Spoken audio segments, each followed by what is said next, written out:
अस्सलाम वालेकुम student, doctor Tahmina नज़ीर hair. आज हम कल वाले लेक्चर को ही कंटिन्यू करेंगे। कल हम पढ़े थे कोरिलेशन, आज हम पढ़ेंगे उसी का सेकंड पार्ट रिग्रेशन। रिग्रेशन क्या होता है बेसिकली उसको हम आज स्टडी करेंगे। इसकी किस तरह से एसोसिएशन है आपके कोरिलेशन के साथ, आपने जो लास्ट टाइम लेक्चर पढ़ा उसको हम स्टडी करेंगे। चलिए अपना लेक्चर स्टार्ट करते हैं। बिस्मिल्लाहिर्रहमानिर्रहीम। आपका आज के टॉपिक का नाम है रिग्रेशन एनालिसिस। ठीक है, रिग्रेशन एनालिसिस। इसमें हम पढ़ेंगे कि आपके जो दो वेरिएबल्स हैं वो कितना एक दूसरे को प्रेडिक्ट कर रहे हैं। ठीक है, अगर एक वेरिएबल दूसरे वेरिएबल को प्रेडिक्ट कर रहा है तो वो कितने हद तक कर रहा है। तो ये सारी चीज़ हम पढ़ेंगे रिग्रेशन एनालिसिस में। ठीक है, अब हमारे पास है लेक्चर नंबर 15। हम इसी चैप्टर को कंटिन्यू करते हैं। सबसे पहले क्या है रिग्रेशन। डेफिनेशन इसकी देखें। Regression is concern with the study of estimating और prediction of one variable on the basis of other variable. दूसरे वेरिएबल को डिटरमिन करना एक वेरिएबल को देखते हुए। अगर आपके स्टडी में मौजूद जो वेरिएबल है वो, जैसे फर्ज करो हम कहें कि एक है वेरिएबल टेम्परेचर और दूसरा वेरिएबल है बीपी, ब्लड प्रेशर। तो अगर टेम्परेचर के इंक्रीज होने से ब्लड प्रेशर के ऊपर कितना इफेक्ट आ रहा है, ठीक है, तो हम एक वेरिएबल को वेरी करके दूसरे वेरिएबल के ऊपर जो उसका असर आ रहा है वो देखते हैं रिग्रेशन में। Regression is concern with the study of estimating और prediction of one variable on the basis of other variable. When we intend to describe the dependence of one variable on the basis of other, regression enables us to determine the effect of one variable on other। ठीक है, हम इस तरह एक variable का दूसरे variable के ऊपर इफेक्ट देख सकते हैं। उसके अलावा हम उसकी डिपेंडेंसी देख सकते हैं।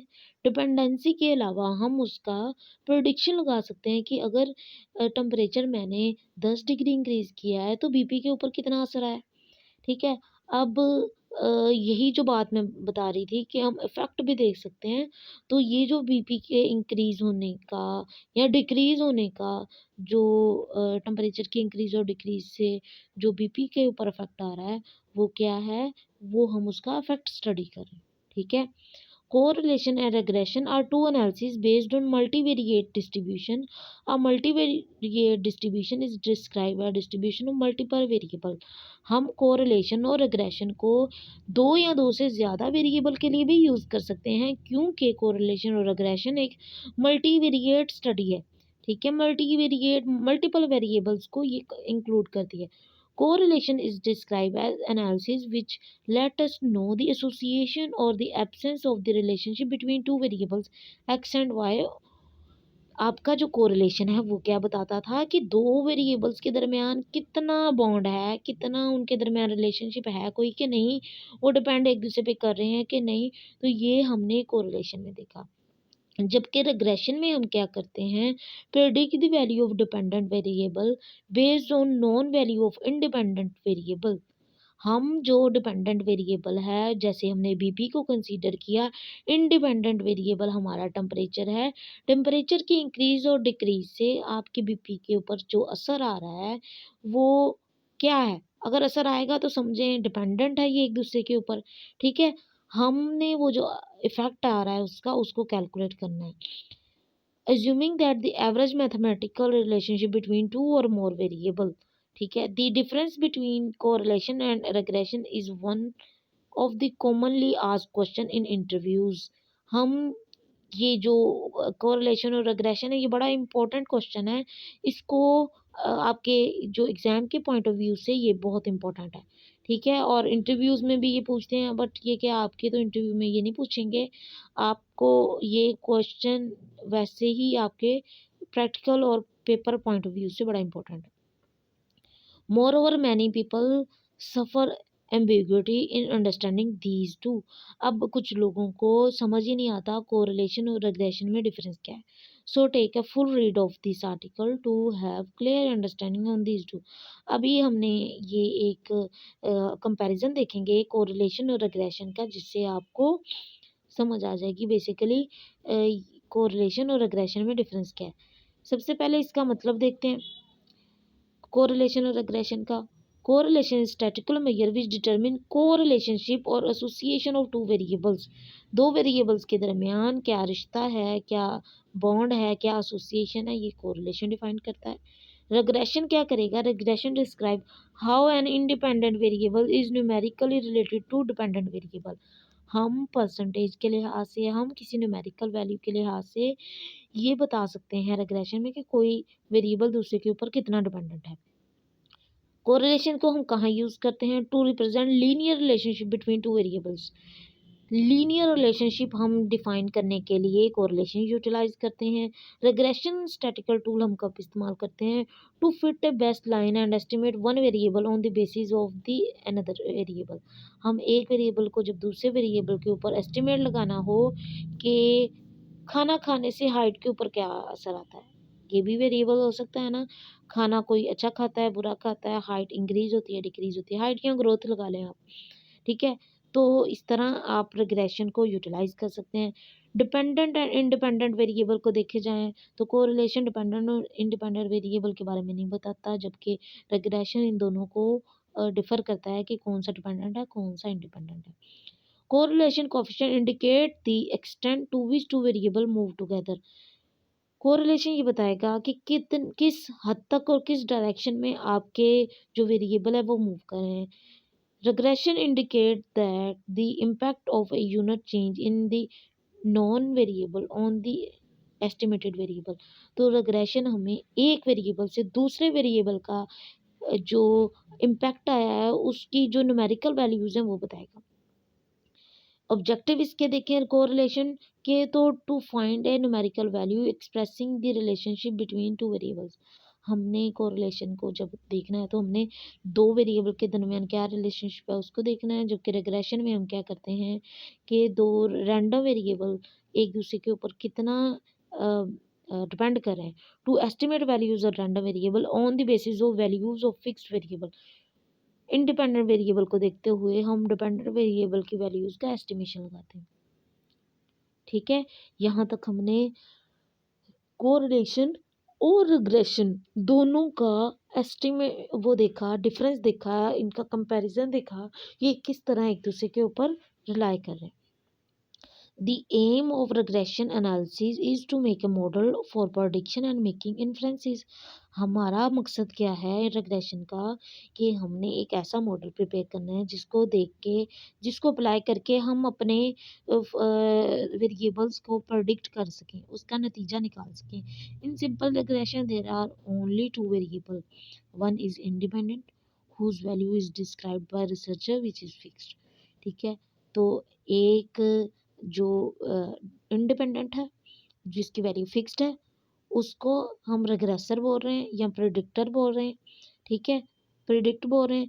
The variable that is influenced by independent variable is called dependent variable, जो वेरिएबल इंडिपेंडेंट की वजह से वेरी कर जाएगा उसको हम रिग्रेसेंट या प्रिडिक्टेड वेरिएबल बोलेंगे, ठीक है। एक है रिग्रेसर जो इंडिपेंडेंट है, दूसरा है डिपेंडेंट वेरिएबल जो है रिग्रेसेंट या प्रिडिक्टेड वेरिएबल, ठीक है। दो तरह के वेरिएबल होते हैं, एक डिपेंडेंट है दूसरा इंडिपेंडेंट है। जो इंडिपेंडेंट वेरिएबल है रिग्रेशन के एनालिसिस में उसको रिग्रेसर बोलते हैं या प्रेडिक्ट बोलते हैं, जबकि जो डिपेंडेंट वेरिएबल है रिग्रेशन एनालिसिस में हम डिपेंडेंट वेरिएबल को रिग्रेसेंट और प्रेडिक्टेड बोलते हैं, ठीक है। The variable is of random nature and can not exactly for a given value of independent variable, तो ये रैंडम नेचर से होते हैं, हमने रैंडमली इसको एलोकेट किया होता है। अब इसके कुछ एग्जांपल हैं, जैसे डायबिटीज़ और उसकी ईटिंग हैबिट्स के ऊपर, diabetes is dependent variable, eating habits is independent, ठीक है। इन दोनों को हमने देखना है कि ये दोनों एक दूसरे पे किस तरह रिलाई कर रही हैं। But in case of treatment use for lowering the BP, the treatment is also independent variable and BP is dependent. अगर फर्ज करो कोई मेडिसिन ले रहा है बीपी की, तो वो जो मेडिसिन है वो इंडिपेंडेंट है और बीपी क्या कर जाएगा, मेडिसिन के ऊपर डिपेंड कर जाएगा, ठीक हो गया। Time age is always independent variable, तो टाइम और एज जो है ये इंडिपेंडेंट वेरिएबल है। क्वालिटेटिव वेरिएबल की बात करें, if the nature of variable is qualitative then we study association between qualitative variable rather than relationship. ठीक है, जब आपने क्वालिटेटिव वेरिएबल्स हैं, आपके पास न्यूमेरिकल की बजाय उसकी क्वालिटी है। क्वालिटेटिव वेरिएबल क्या होते हैं? जैसे अ, अगर मैं आपके पेन का पूछूं, हाई लो पेन, ठीक है, moderate severe pain, moderate mild pain, तो ये क्या है? ये इसकी पेन की क्वालिटी बता रहे हैं। अगर पेन को मैं न्यूमेरिकली बताऊं तो वो क्वांटिटेटिव वेरिएबल हो जाएगा। तो जब हमारे पास क्वालिटेटिव वेरिएबल मौजूद होता है तो हम उसके दरमियान एसोसिएशन एक्सट्रैक्ट करते हैं। एसोसिएशन ऑफ डायबिटीज प्रेजेंस और एब्सेंस विद एक्सरसाइज। ठीक है, correlation give the degree of direction of the relationship. अब सिंपल रिग्रेशन की बात करें, when there is only two variable are involved in study, this refer to as simple regression. अगर आपके पास सिर्फ दो वेरिएबल्स हैं तो आप उसको सिंपल रिग्रेशन बोलेंगे। Simple linear regression models. ठीक है, regression model is mathematical description of relationship between two or more variable. If both variable follow a linear function then model is called linear model. अगर आपने एक variable को दूसरे variable के ऊपर इसकी डिपेंडेंसी देखनी है तो जो ये मॉडल होगा उसको हम बोलेंगे लीनियर फंक्शन। ठीक है, और इस मॉडल को बोलेंगे linear model.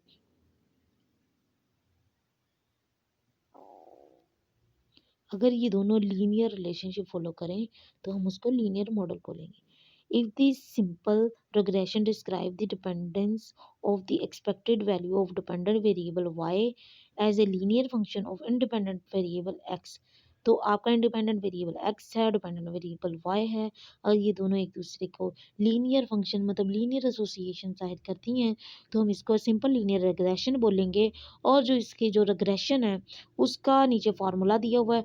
More broadly, if a small variation in dependent variable is association with variation in independent variable, अगर independent के ऊपर rely कर रहा है और greater variation in dependent variable are associated with greater variation in dependent variable where a variable then there is simple linear regression between two variable described as।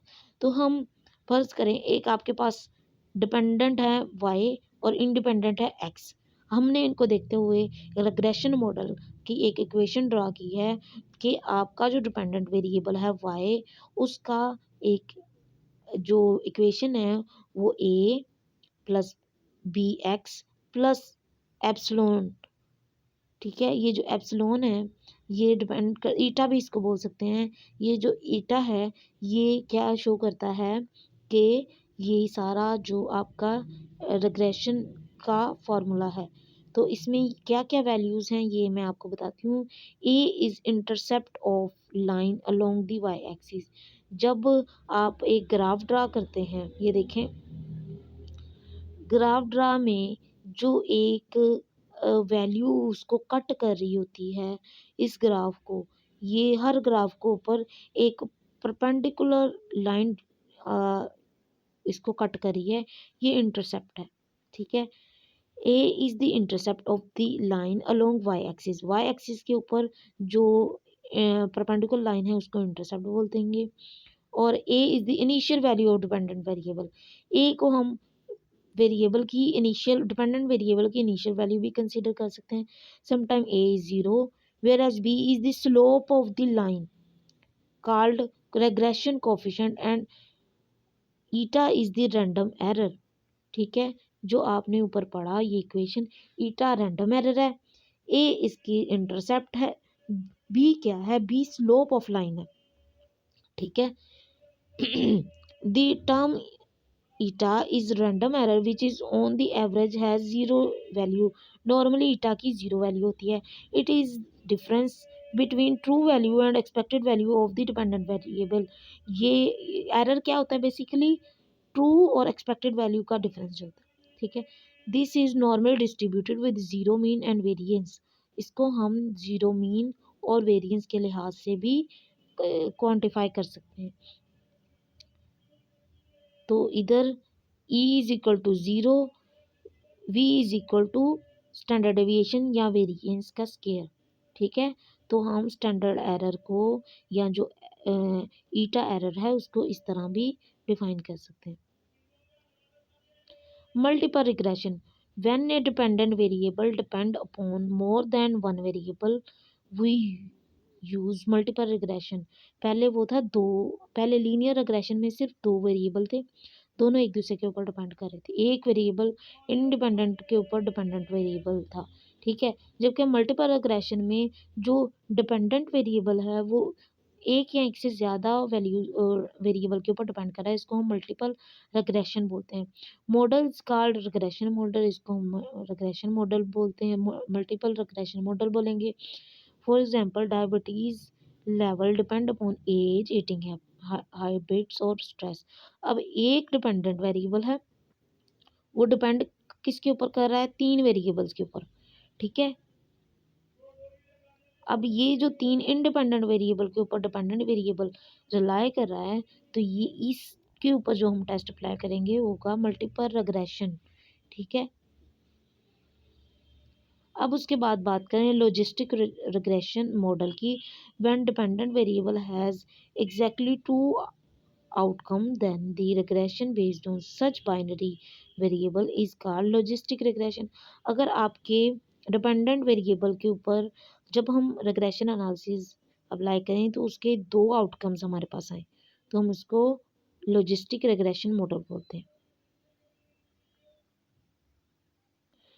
regression coefficient, अब regression coefficient क्या थे, वही जो हमने ए alpha और beta पढ़े।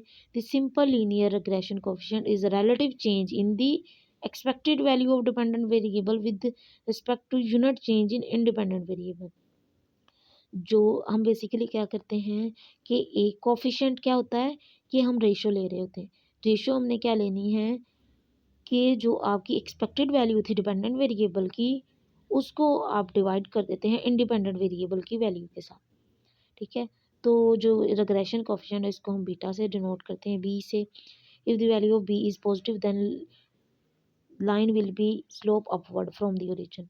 अगर B value positive है तो अपवर्ड जाएगा, अगर नेगेटिव है तो डाउनवर्ड वाई एक्सिस की तरफ मूव करेगा।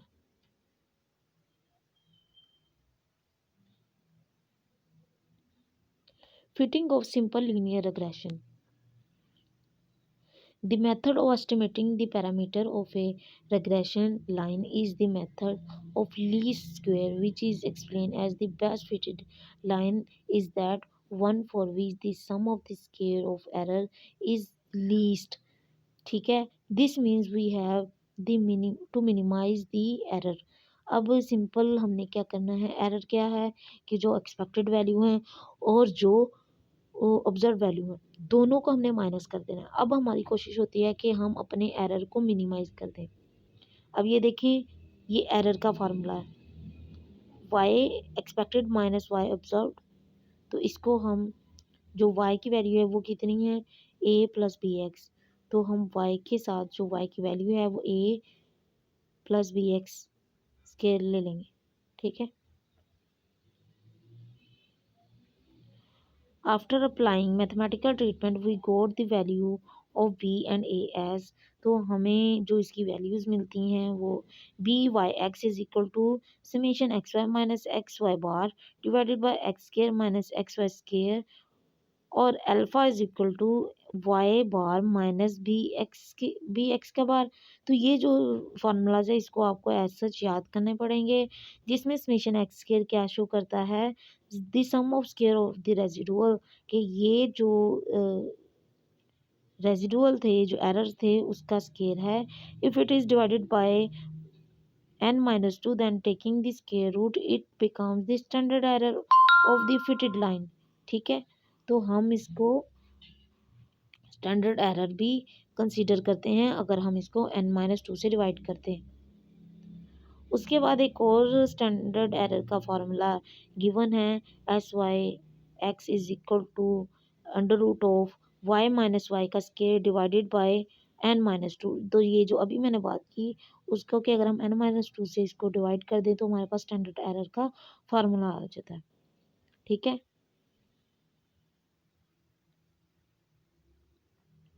More broadly, the standard error of estimate may be interpreted in a manner that the measure yield as the estimate of the range above and below the regression line within which a certain proportion of the item may be expected to fall.